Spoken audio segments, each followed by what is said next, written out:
What's up, everyone? We have a new filing out of the CFR Code of Federal Regulations, Part 17 or Citation 17, Parts 275 and 279. This is going to be involving the liquidity funds, the large fund advisors, and hedge fund advisors. It's going to involve some reporting requirements yet again. This is like the third filing we've had, and it's going to affect the money market funds as well. Let's go ahead and take a look at this. This was filed yesterday. It's going to be put on public inspection tomorrow on the 17th. There's going to be a 45-day window for comment, as typical with these filings. Introduction. The Form PF provides the Commission and FSOC with important information about the basic operations and strategies of private funds and has helped establish a baseline picture of the private fund industry for use in assessing systemic risk. We now have almost a decade of experience analyzing the information collected on Form PF, and during that time, the private fund industry has grown in size and evolved in terms of business practices, complexity of fund structures, and investment strategies and exposures. Based on this experience and in light of these changes, the Commission and FSOC have identified significant information gaps in situations where more granular and timely information would improve our understanding of the private fund industry and the potential systemic risk within it, and improve our ability to protect investors. A couple of super notes here. Supernote 3 explains how the Advisors Act, Section 202A29, defines the private fund as an issuer that would be an investment company as defined by the Investment Company Act. Now, for any issuers whose outstanding securities are beneficially owned by not more than 100 persons also qualify as this, and that actually increases to qualifying venture capitals require 250 persons or less, and which is not making and does not presently propose to make a public offering of its securities. So that's what qualifies a private fund. Now, Section 3C7 of the Investment Company Act provides an exclusion from the definition of investment company for any issuer, the outstanding securities of which are owned exclusively by persons who, at the time of acquisition of such securities, are qualified purchasers, and which is not making and does not, at the time, propose to make a public offering of the securities. The term qualified purchaser is defined in Section 2A51 of the Investment Company Act. And then we have Supernote 4 here, and it's saying the value of private fund net assets reported on Form PF has more than doubled, growing from $5 trillion in 2013 to $11 trillion by the end of 2020, while the number of private funds reported on the form has increased by nearly 70% in that time period. Unless otherwise noted, the private fund statistics used in this release are from the Private Fund Statistics, fourth quarter of 2021. Any comparisons to earlier periods are from private fund statistics from that period, all of which are available at this website here. Now, they began publishing these statistics in 2015, including data from 2013. Therefore, many comparisons in this release discuss the 8-year span from the beginning of 2013 through the end of 2020. Some discussion in this release compares data from a 6-year span from the beginning of 2015 through the end of 2020 because the SEC staff began publishing that particular data in 2016.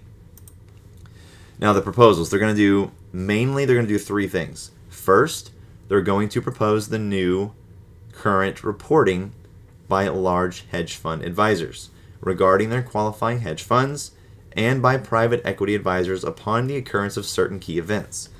Most private fund advisors report general information on Form PF, such as the types of private funds advised, for example, hedge funds, private equity funds, or liquidity funds, the fund size, use of borrowings and derivatives, strategy, and types of investors. Certain larger private fund advisors report more detailed information on the qualifying hedge funds, the liquidity funds, and the private equity funds that they advise. In its current form, however, Form PF does not require current reporting of information from advisors whose funds are facing stress that could result in an investor harm or potentially create systemic risk. Advisors file Form PF months after their quarters and years end, depending on their size and the type of funds they advise. This means that during fast-moving market events, Form PF data is often stale, so that they want more frequent reporting of this type of reporting.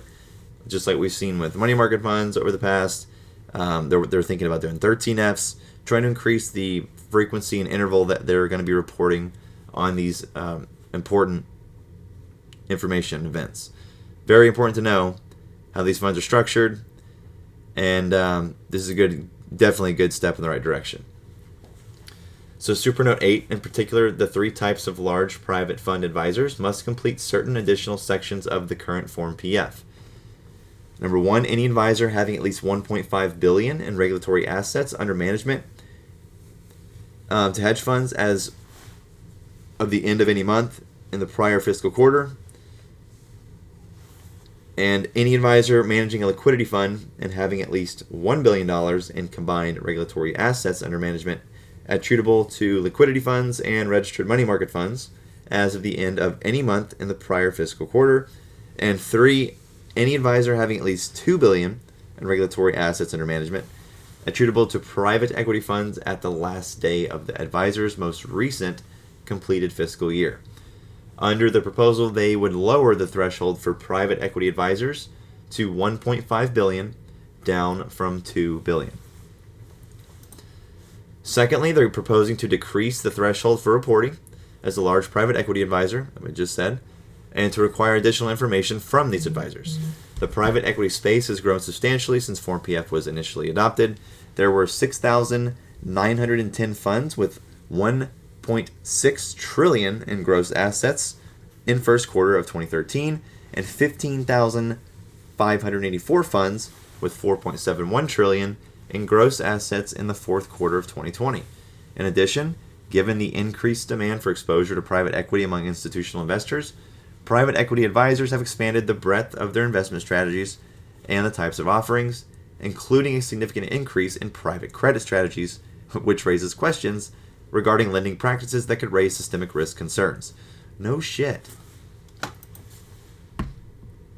And finally, we are proposing to require large liquidity fund advisors to report substantially the same information that money market funds would report on Form NMFP as we propose to amend it.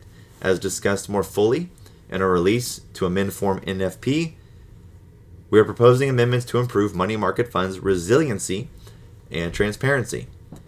Together, Form NMFP and Form PF are designed to provide a complete picture of the short-term financing markets, remember, SFT, in which money market funds and liquidity funds both invest. In essence, Form PF does not require current reporting of information from advisors whose funds are facing stress that could result in investor harm or potentially create systemic risk. New reporting requirements for large hedge fund advisors and their hedge funds that they manage are going to be more frequent. Form PF data is often stale due to the gap in reporting that currently exists, proposing to decrease the threshold for reporting as large private equity advisor and require additional information from those advisors. Lastly, proposing to require large liquidity fund advisors to report substantially the same information that money market funds would report on their forms NMFP. This is to better help investors and to better create resiliency and transparency in money market funds. There you go.